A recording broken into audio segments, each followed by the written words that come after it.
Welcome to our channel village cooking world. আজকে নিয়ে চলে এসেছি মাছের ঝাল রেসিপি। সেখানে তেলের উপরে পেঁয়াজ লঙ্কা দিয়ে ভালোভাবে নেড়ে ছেড়ে নিলাম। এরপর আদা রসুন বাটা দিয়ে দিলাম পরিমাণ মতো, টমেটো কুচি দিয়ে নেড়ে ছেড়ে নিলাম।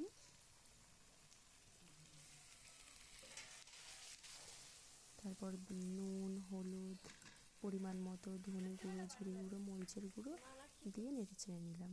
ভালোভাবে মশলার সাথে মিশিয়ে নিলাম। ভালোভাবে নাড়তে চাড়তে লাগলাম কিছুক্ষণ সময় ধরে। তারপর অ্যাড করলাম এক্সট্রা ফ্লেভারের জন্য, যেটা ভীষণ পছন্দের, ধনেপাতা কুচি। ভালোভাবে নেড়ে চেড়ে নিয়ে পরিমাণ মতো জল দিয়ে দিলাম।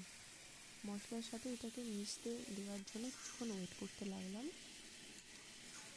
মিশে গেলে আরও একটু পরিমাণ অ্যাড করলাম জল। তারপর মাছগুলোকে দিয়ে দিলাম। আজকের আমাদের তৈরি সুস্বাদু ফিশ কারি রেসিপি।